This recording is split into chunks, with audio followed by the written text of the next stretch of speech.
Recently, major fires have occurred in penal institutions in the United States and Canada, causing needless loss of life. Prompted by tragedies such as these, effective fire safety training programs were established. This training element is part of our fire safety training program.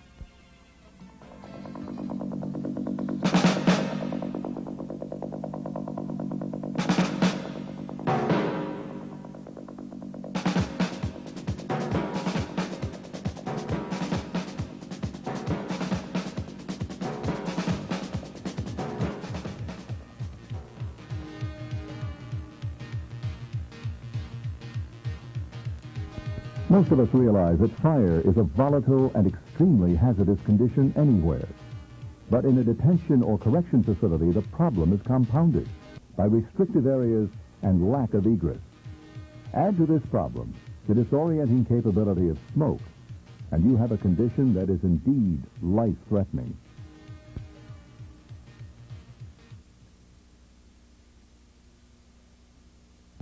There are not a lot of items in living areas of detention and correction facilities that provide fuel for a fire. However, it has been demonstrated that adequate combustibles do exist to start fires capable of taking lives of both inmates and staff. Most often, deaths occurring from fires in detention facilities have been the result of inhalation of highly toxic smoke, which comes from burning or smoldering cell padding or mattresses.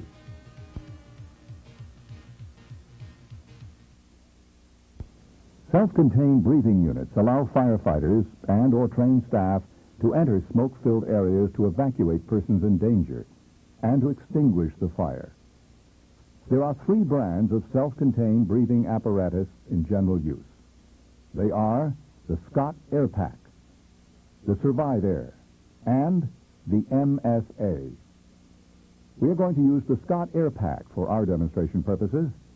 However, your selection should be based on availability of proper maintenance and consultation with locally responding fire departments. Be sure to read and understand the operating and maintenance instructions that come with the unit you'll be using. Before discussing how to use the self-contained breathing apparatus, let's take a look at the components of the unit and understand their functions. The cylinder, or tank, may be constructed of aluminum, steel, or composite materials. The capacity of air each cylinder holds is measured in pounds per square inch, frequently referred to as PSI. You'll find a Department of Transportation number on each cylinder denoting how much air is contained in it. The cylinder is held in place and carried by use of the back plate and mounting harness, which is secured to the user by 3 sets of straps. These straps are attached to the back plate and not to the cylinder itself. The shoulder straps rest on top of the user's shoulders when the unit is donned. The underarm straps are adjustment straps to secure the unit snugly to the user. These straps are connected to the regulator, which is worn on the chest. The waist strap secures the unit around the user's waist.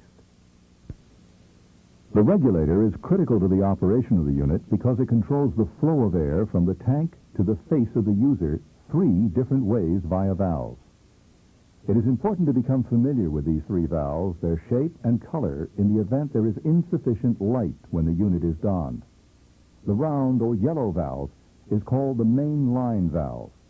This valve provides on-demand air from the cylinder to the mask. On-demand means that the air does not flow freely. The user must inhale to create a demand for the air.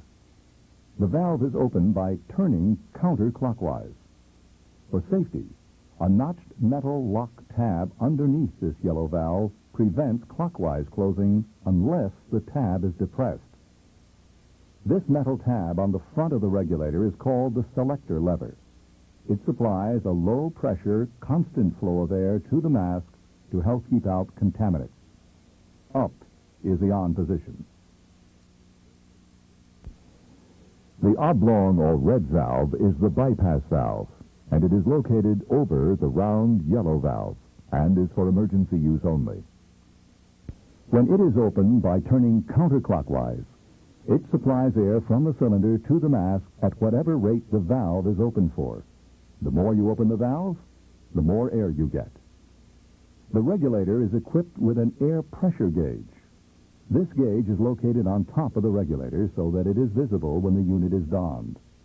The gauge indicates the amount of air that is available in the cylinder in increments of quarters rather than psi. 4 quarters equal a filled cylinder. 2 quarters mean the tank is half full, and so on. The regulator is also equipped with an alarm, which will ring when the cylinder is approximately 1/4 of capacity. This alarm will continue to ring until the cylinder is empty. It is comforting to know that the alarm can also be felt in the event other alarms are sounding or there is excessive noise in the area. This is the face-piece breathing tube coupler. It connects the face-piece breathing tube to the regulator. The face-piece breathing tube is a conduit for the air from the tank to the mask. This is the facepiece, or mask, and the exhalation valve which allows the used air to escape. The mask is held in place by means of 2 neck straps, 2 temple straps, and a head strap. Mounted on top of the cylinder is a cylinder gauge that indicates the air pressure inside. Under normal conditions, a full cylinder will provide approximately 30 minutes of air. A full cylinder will be indicated by a gauge reading of 2,216 psi. It should be noted, however, that the duration of air supply will depend on such factors as the degree of physical activity, the physical condition of the user and/or apparatus, the degree of training or experience, the degree of excitement, fear, or other emotional factors, and the atmospheric pressure. Any self-contained breathing apparatus cylinder gauge which shows less than 1,500 psi indicates the cylinder must be removed and replaced with a full cylinder. This is the cylinder valve. It releases the air under high pressure in the tank to the high-pressure hose which connects the tank to the regulator.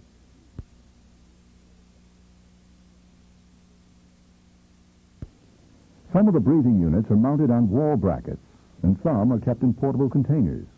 We will discuss donning the unit from the portable container first. The portable containers are large, black plastic boxes with handles and are labeled Scott Air Pack or some other brand. Open the container and set the facepiece or mask aside, as it will be used last in the donning procedure. At this point, please note that there are 2 donning methods that can be used, the back style or the sling style. Either method is fine. Use the one that is easiest for you. Lift the cylinder out of the box and place it on a desk, the floor, or on your knees so the cylinder valve is up. The back plate should be facing you. Check the air pressure gauge to ensure that the cylinder is full. The pointer should be on the yellow mark. Open the cylinder valve by turning it counterclockwise 3 full turns. Next, open the mainline valve. This is the round yellow knob. Open this valve 3 full turns also. Now grasp the cylinder with both hands. Place your fingers on each side of the cylinder and your thumbs on the back plate. Make sure there are no straps between your hands. Lift the unit above your head and pause just long enough for the straps to fall into position. Make sure your elbows go between the shoulder straps and the underarm straps as you bend slightly forward and lower the unit onto your back. Place your right thumb underneath the right shoulder strap and slide your right hand forward and down the strap to grasp the right half of the metal buckle. With your left hand, grasp the left half of the metal buckle, which is attached to the regulator. Join the buckle. Now, grasp the ends of the underarm straps and pull downward until the unit is snug. It may be convenient to bounce the unit a bit while doing this. Stand erect and grasp the waist belt, which should be easy to locate by reaching back in the area of the hip pocket. Join the buckle in front and pull the strap on the right side of the buckle to tighten. Hold the facepiece in position to place it over your head. Examine the straps. All straps should be in a full outward position. With one hand, hold the straps out of the way and put your chin into the facepiece chin pocket.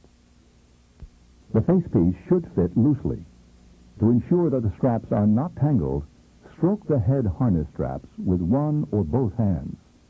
Tighten the neck straps first by grasping the rubber tabs of the neck straps and pull smartly toward the back of your head. Tighten the temple straps second. If necessary, adjust the head strap for a comfortable fit. Make sure the head strap does not pull the mask upward. Readjust the neck and temple straps as necessary.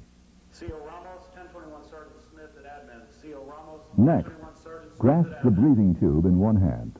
Cover the open end with the palm of the other hand and inhale slightly. If the facepiece is airtight against your face, it should draw closer to your face. Connect the end of the breathing tube to the breathing tube coupler at the regulator and tighten snugly by spinning the coupling counterclockwise. You now should have on-demand air. The selector lever on the front of the regulator should be flipped up to provide positive air pressure to the facepiece. Air should not leak out of the facepiece. In the event the mainline valve malfunctions or for any other reason no air is getting into the facepiece, open the bypass valve. The bypass valve may also be used to give a burst of air to blow smoke, fumes, or gases out of the facepiece. Movement deputy to C-dorm. Movement deputy to C-dorm. Donning the self-contained breathing apparatus using the sling-style method is much like putting on a coat. Remove the unit from its case. Check the air pressure gauge to ensure that the cylinder is full, and open the cylinder valve. Lift the unit and swing the shoulder strap over your head while supporting the cylinder with the other hand. Insert the other arm, making sure that the shoulder straps and the underarm straps are positioned correctly. Bend slightly and secure the chest buckle. Pull the underarm straps down so the unit fits snugly to your back. Fasten the waist strap buckle and secure it. Check the facepiece. Put your chin into the chin pocket and secure the mask to your head. Sergeant Hariyama, 1021 Captain Jones. Sergeant Hariyama, 1021 Captain Jones. Check the fit by placing the palm of your hand over the breathing tube end. Connect the breathing tube to the regulator.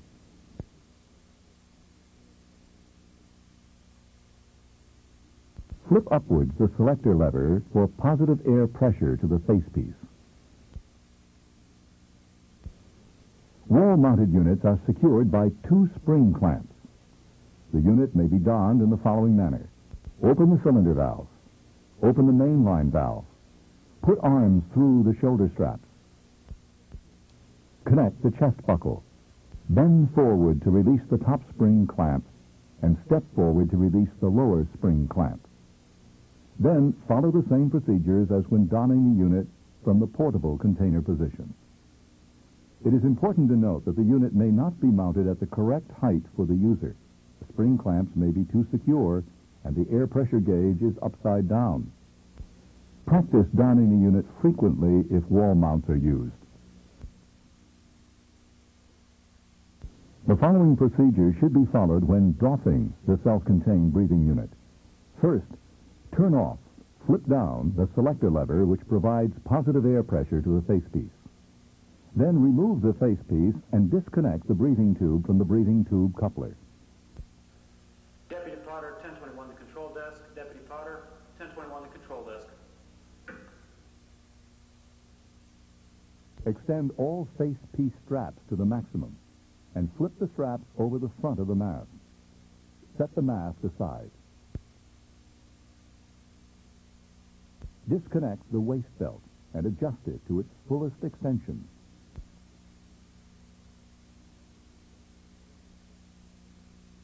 Extend the underarm straps to the maximum and unbuckle the chest and shoulder straps at the regulators. Swing the unit off to either side of your body. Be extremely careful not to drop the unit on the cylinder valve. If the valve were broken off while the cylinder was nearly full, the cylinder could become a launched missile. Set the cylinder on its base. Shut off the cylinder valve by depressing the knob and turning clockwise. Shut off the mainline valve by depressing the metal lock tab underneath the yellow knob and turning it clockwise. Open the bypass valve long enough to bleed off the air pressure. You will hear the air escape and the regulator alarm ring for a moment. Close the bypass valve. You may be called upon from time to time to change cylinders. Here is how to change the cylinder. Any self-contained breathing apparatus cylinder gauge which shows less than 1,500 psi in the cylinder is telling you to remove the cylinder and replace it with a full one. Before removing the cylinder from the bracket, set the cylinder on its base with the back plate facing you. Note the position of the cylinder in the bracket. The cylinder air pressure gauge is clearly visible. The cylinder valve knob is on your right. The male fitting for the high-pressure hose is on your left. The replacement cylinder must be installed in the same position as the original cylinder. Turn the regulator hose coupling, the high-pressure hose connection at the cylinder, counterclockwise to disconnect the hose from the cylinder. Lift the clamping lever until it points upward. Then lift the bracket off the cylinder.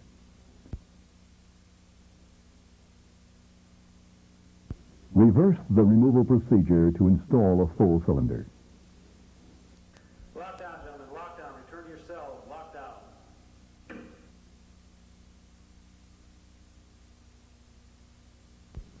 These units may be stored either in the original black plastic box container or on the wall-mounted bracket. When the unit is stored on the wall, a covering, such as a small plastic bag, may be used to cover the facepiece to keep dust from collecting on the mask. The entire apparatus must be inspected each shift to ensure that the unit is operational at all times. The inspector must look for deterioration of hoses, straps, and connections. Most importantly, the inspector must ensure that the cylinder is full.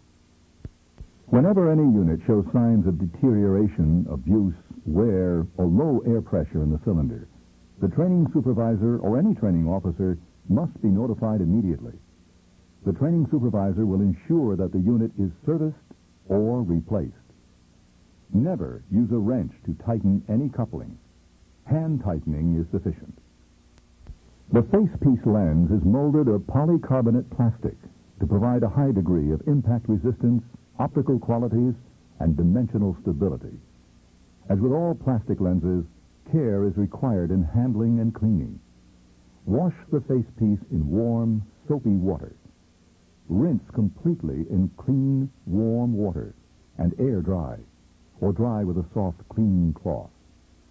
The mask can be disinfected in a solution of 70% ethyl, methyl, or isopropyl alcohol or similar solution. These disposable prep pads are convenient and work well, too.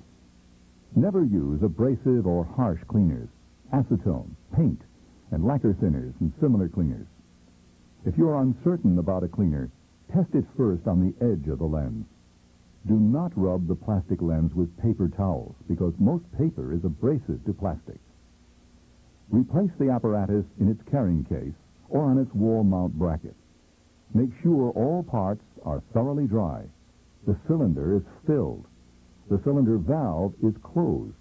The bypass valve is closed. The main line valve is open, and the selector lever is in the off position.